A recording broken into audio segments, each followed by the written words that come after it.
On va maintenant compléter avec le matériel. Donc pour compléter avec le matériel, on va utiliser cette fonction là qui s'appelle coffrage, coffrage droit. Et on va sélectionner un objet, donc ici le voile étudié. Ah, attention, là on pourrait peut-être créer un calque matériel. Donc on va créer un calque.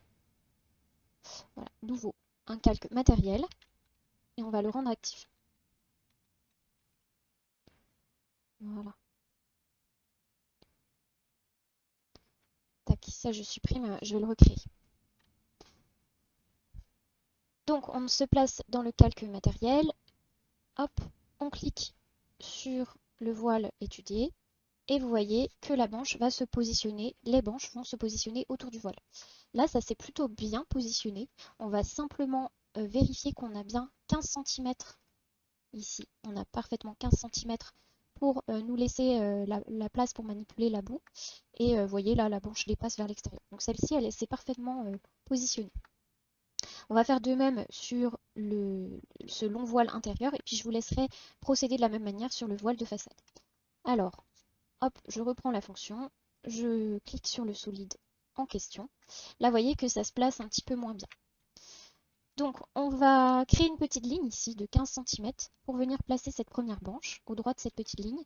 Les 15 cm, en fait, ça correspond à la marge qu'on se donne pour placer correctement la boue. Donc là, vous allez voir, pour déplacer les banches, c'est assez simple. On vient juste... Ah, là, je ne l'ai pas bien fait.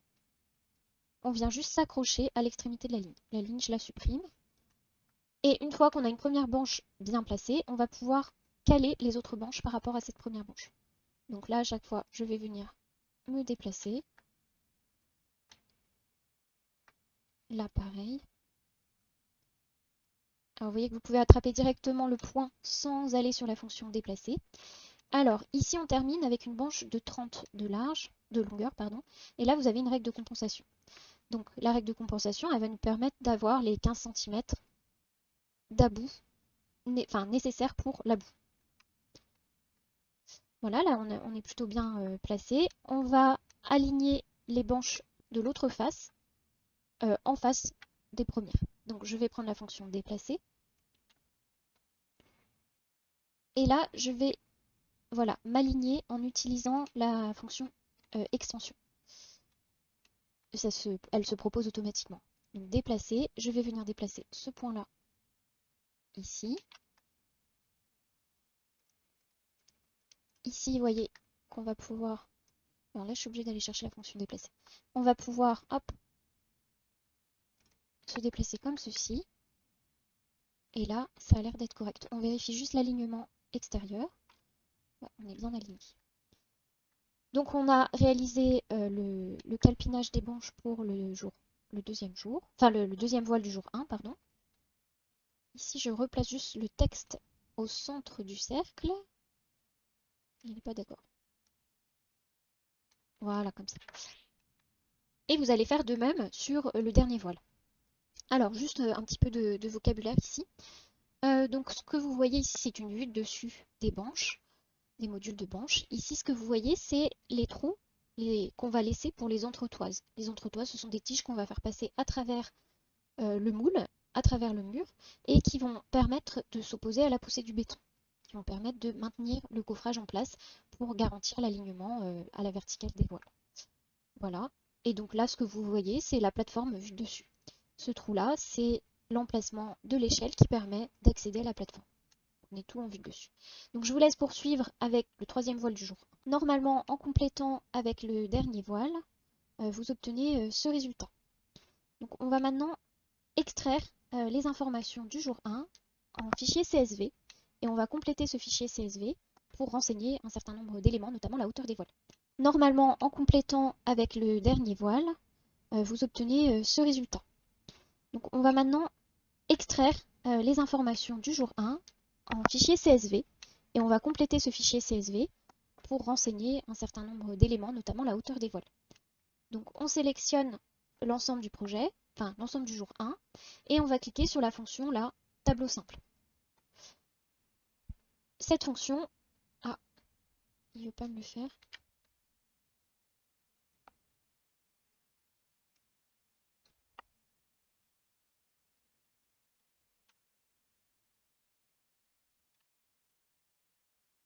Alors, on va créer un tableau qui récapitule les quantités du jour 1 et on pourra le compléter avec les modules de banque utilisés.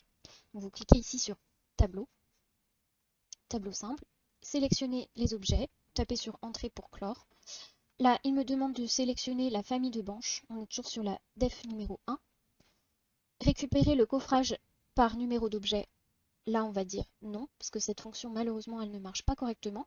Mais dans l'idée, elle aurait récupéré les banches affectées à chaque voile. Mais ça ne fonctionne pas correctement. Donc, on va cliquer sur non. Et on va le saisir du coup manuellement. Donc, un petit peu plus long, mais bon, au moins, ça vous permet de contrôler l'ensemble des étapes. Donc là, vous avez un fichier CSV qui s'ouvre, alors qui s'ouvre au format Excel. Donc, vous avez des formules qui sont pré-remplies. Par exemple, ici, vous avez la somme de cette colonne qui apparaît là. On retrouve les trois voiles.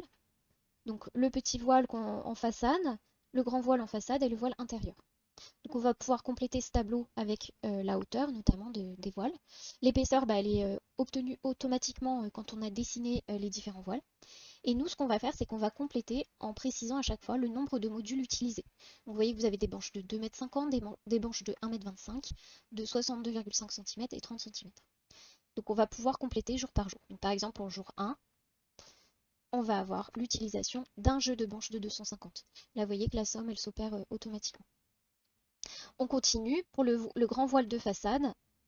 Alors, si vous regardez sur votre AutoCAD, vous avez 1, 2, 3, 4 jeux de banches de 250, une de 125 et une de 62,5. Donc on complète le tableau. 4, 1 et 1. Et pour le dernier voile, de mémoire, on a 3 banches de 2,50 m et une banche de 30 cm. On va pouvoir compléter la hauteur. On a dit que les deux premiers, c'était des voiles de façade, donc ils font 2,70 de haut. Et le dernier, c'est un voile intérieur, donc il va être arrêté sous dalle, donc il fera 2,50. Ici, on est arrêté sur dalle, ce qui va permettre de coffrer la dalle également. Au niveau de la hauteur de coffrage, vous pouvez aller chercher dans la documentation Outinor, on a des banches qui font 2,80 de haut. Voilà, je crois qu'on a complété l'ensemble du tableau. Ah non, il nous restera les mannequins ici. Alors, les mannequins, vous allez voir sur votre plan. Alors, si je masque le calque rotation, on y verra un petit peu plus clair. Là, vous voyez que vous avez une ouverture. De mémoire, c'est une FE6. Là, vous avez une huisserie à bancher. Et là, vous avez trois ouvertures. Donc, deux FE7 et une FE4. Donc, il va falloir renseigner ces ouvertures sur votre fichier Excel. Ici, vous allez saisir les surfaces obtenues en cotation brute. Moi, je vais faire le calcul de mon côté, puis vous pourrez contrôler. Donc, voilà ce que j'obtiens, moi, côté surface de mannequin. Voilà, notre tableau va être prêt au réimport dans AutoCAD. On va simplement alléger un petit peu les titres de façon à ce que ça rentre. Donc, par exemple, longueur, on va garder grand L. Coffrage, on va garder coffre. Moi, je ne vais pas tout vous détailler. Donc, je vais vous laisser réduire l'ensemble des titres des colonnes, des en-têtes. Et pour les unités aussi, on va les retravailler. Donc, mètre carré, vous mettez bien le bon symbole. Vous n'hésitez pas à faire des petits copier-coller pour aller plus vite. Le mètre cube, vous vous souvenez, c'est la fonction Alt plus 252. Voilà. Et ensuite, il restera à régler les décimales. Donc pour rappel, une surface, il y a deux décimales. Donc vous venez les régler. Hop, pardon. Vous venez les régler ici, comme ceci. Volume 3 décimales. Surface ici 2 décimales. Les mannequins, c'est une surface 2 décimales également. Donc là, normalement, tout est correct, prêt à l'import sur AutoCAD. Ici, objet ne va pas être un élément important. Ça nous permet de faire le rappel aux objets sur AutoCAD, mais on peut supprimer en fait cette colonne. Et voilà, tout le reste, on va garder. On va repérer tout de suite la plage souhaitée. Donc vous mettrez bien en forme correctement votre tableau. Donc la plage souhaitée, ça va être celle-ci. Donc si je fais égal, voilà, c'est de A2 à R10. Vous enregistrez bien votre fichier. Vous faites fichier enregistré sous jour 1 en format CSV. Et on va pouvoir l'importer dans AutoCAD. Donc vous retournez dans AutoCAD. Là, je dézoome un petit peu. Je réaffiche le calque rotation. et je vais créer un nouveau calque. Et ce sera le calque utilisation des branches. Voilà, je vais le rendre actif. Je ferme ici. Et donc pour importer notre fichier CSV ici, on va venir créer un tableau. Ici, comme dans la vidéo précédente, on va fonctionner à partir d'une liaison de données. Donc je vais créer une liaison de données que je vais appeler jour 1.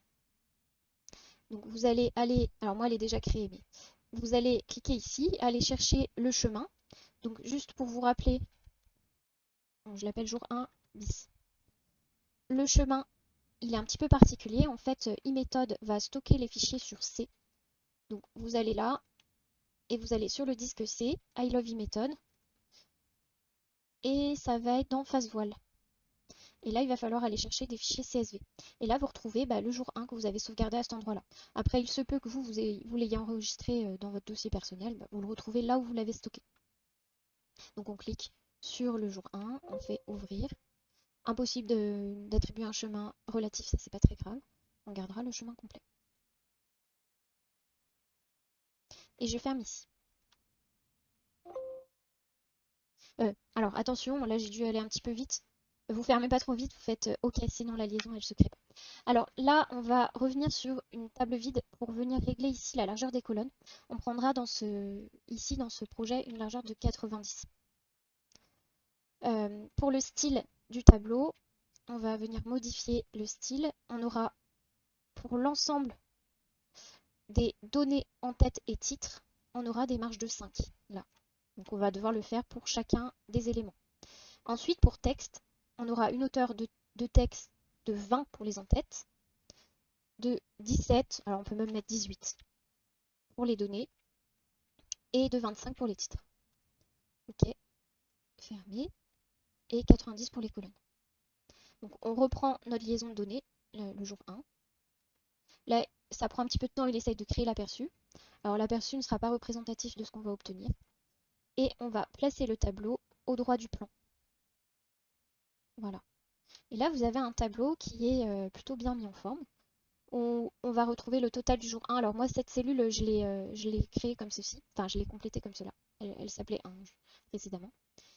Et on va retrouver, par exemple, on voit que jour 1, au niveau de la préparation du matériel, il faudra 8 branches de 2,50, une de 1,25, une de 62,5 et une de 30. Là, vous pouvez peut-être être gêné par rapport à la taille des cellules.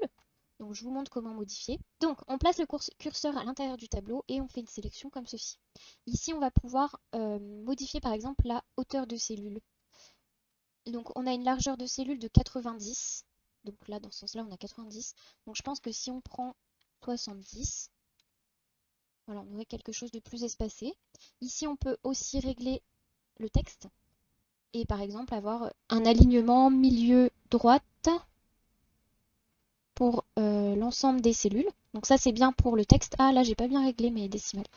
Il y a dû y avoir un petit souci, un petit retour en arrière mal, mal pensé. Là ici on va plutôt proposer une orientation milieu-centre. Pareil pour les en-têtes qu'on a là. Milieu-centre.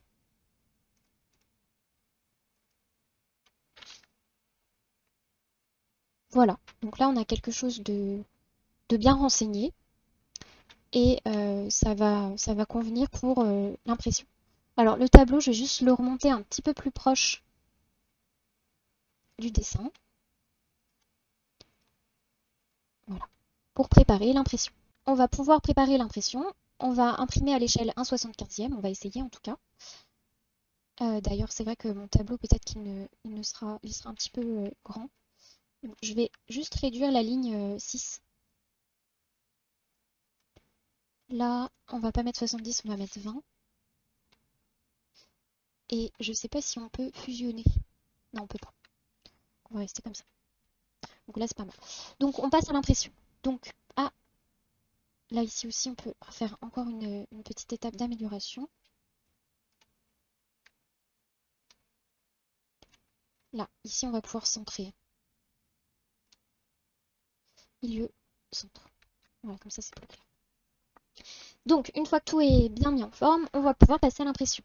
Donc, pour passer à l'impression, vous voyez que moi j'ai déjà fait le travail, mais je vais le refaire avec vous. Vous allez sur l'onglet de présentation. Voilà. Alors, l'objectif, je peux vous montrer, l'objectif c'est d'arriver à ce résultat-là. D'accord? Donc, un plan au 1/75e avec un cartouche correctement renseigné. Donc, je vais sur l'onglet présentation 2. Je vais ici, dans un premier temps, le renommer. Ce sera du A3. Et je vais étudier le jour 1. Ensuite, je fais clic droit, gestionnaire de mise en page, modifier, et je viens choisir l'imprimante DWG tout PC3. Je viens choisir un format A3. Et tout à l'heure, au niveau de l'impression, on travaillera avec une échelle de gris. On ne va pas être sur le monochrome et on peut enlever les épaisseurs des lignes. C'est un document méthode. On n'a pas forcément besoin d'avoir les mêmes normes que ce qu'on a respecté jusque-là. Alors, on a une fenêtre A3. On va venir recréer la présentation rectangulaire. Donc, vous allez dans l'onglet présentation rectangulaire, AJ. Et on bascule dans l'espace en cliquant sur le bouton papier pour aller dans l'objet, pour créer l'échelle. Alors je ne vais pas redétailler puisque je l'ai déjà fait dans les vidéos précédentes. Ah si, peut-être que je peux détailler un petit peu. Bon, moi, elle est déjà créée. 1,75, elle est là. Dans l'ensemble de ces vidéos, on a travaillé, donc dans l'objet, là, ici, on travaille en centimètres. On avait fait une modification d'échelle pour pouvoir être conforme à e-méthode. Donc là, voilà, j'ai un voile de 158 cm.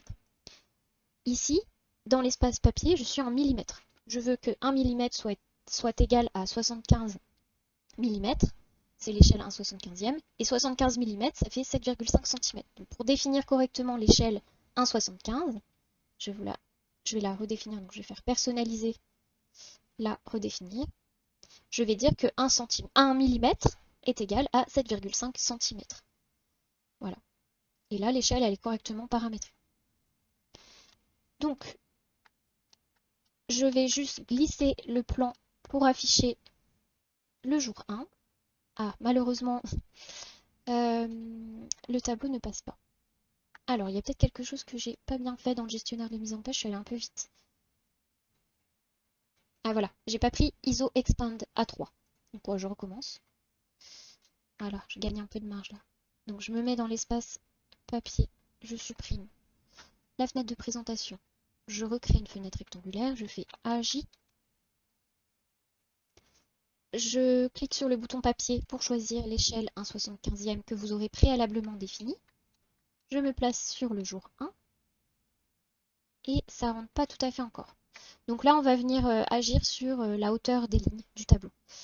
Moi, je vous le ferai rapidement. Hop. Je vous le referai rapidement pour vous montrer le résultat final. Si le tableau avait été correct, on s'arrête ici, on verrouille en cliquant là, et il ne nous reste plus qu'à rajouter le cartouche. Pour ajouter le cartouche, comme dans les vidéos précédentes, on va faire insertion, insérer bloc, cartouche. Et vous voyez qu'il est là, il est déjà prêt. Je le place ici. Je vais définir mon échelle, 1,75, la date du jour, votre nom et le titre. Le titre, on l'appellera cahier journalier, jour 1. Alors là, le cartouche est tout petit, mais pas de souci. Donc vous prenez votre cartouche, la fonction échelle, vous spécifiez un point de base, donc l'angle du cartouche, et on va prendre un facteur d'échelle de 8. Voilà. Et donc voilà le résultat final. Avec le tableau que j'ai remis en forme, j'ai déplacé un petit peu les étiquettes pour gagner de la place, pour encore gagner, on gagne ici. En tout cas, le tableau rentre correctement sur le plan. Donc là, votre travail va consister à reproduire ce jour 1 et à réaliser de votre côté un jour, le jour qui vous sera affecté. Et puis si vous êtes à l'aise, vous pouvez tester de faire plusieurs jours également. Donc n'hésitez pas à revisionner les vidéos pour vous aider.